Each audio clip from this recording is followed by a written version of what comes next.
بسم اللہ الرحمن الرحیم۔ برادر مکرم محمد ادریس صاحب نے سوال کیا ہے کہ اگر کوئی شخص مثلا پہلی رکعت میں سورہ رحمان کی کچھ آیتیں پڑھ لے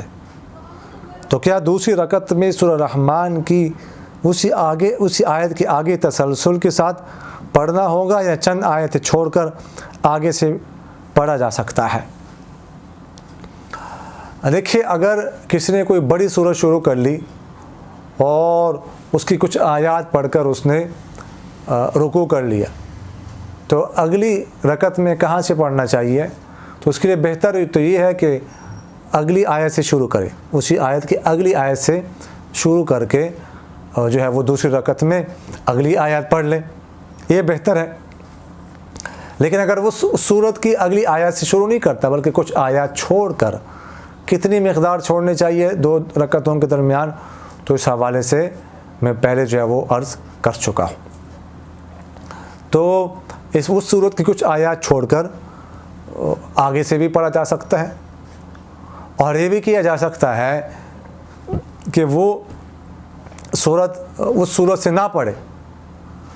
اگلی سورت سے شروع کر لے، یہ بھی جائز۔ اور ایسا بھی ہو سکتا ہے کہ کوئی پڑھ رہا ہو،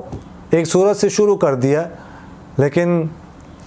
وہ درمیان میں اسے بھول گیا، ٹھیک ہے، تو دوسری سورت سے بھی شروع کر سکتا ہے، میں چھوڑ کر اسی رکعت میں، پہلی رکعت میں ہی، اسی رکعت میں ہی، اگرچہ ایسا نہیں کرنا چاہیے قصداً، لیکن اگر کوئی بھول جائے اور وہ سورت چھوڑ کر کسی دوسری سورت سے شروع کرتا ہے، اس کا کچھ حصہ پڑھتا ہے ایک ہی رکعت میں، تو اس میں بھی کوئی حرج نہیں ہے، عذر کی وجہ سے بھی ایسا کیا جا سکتا ہے، نماز ہو جائے گی۔ اور ایسا بھی ہو سکتا ہے، بلا کے راحت جائز ہے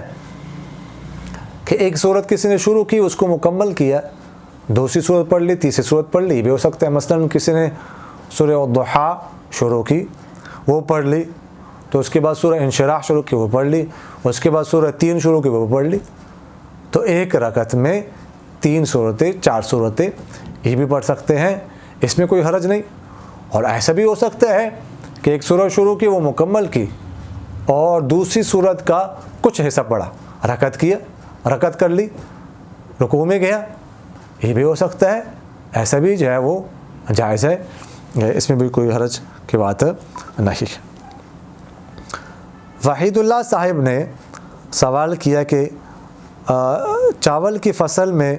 عشر دینے کا کیا طریقہ ہے؟ مشین میں صاف کر کے عشر دے یا پہلے بھی دے سکتے ہیں؟ اور اگر اس زمین کو مشین کے ذریعے سے فصل لگائیں تو اس کا کیا حکم ہوگا؟ دیکھیں، چاولوں پر عشر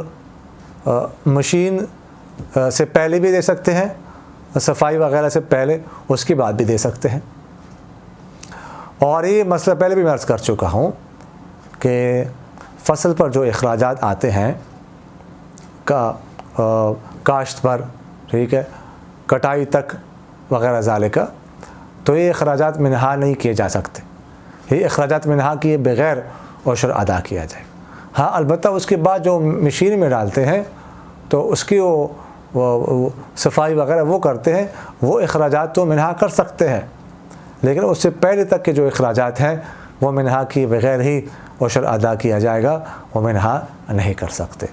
اقول قولی هذا استغفر اللہ لی ولکم ولسائر المسلمین فاستغفروہ انہ هو الغفور الرحیم۔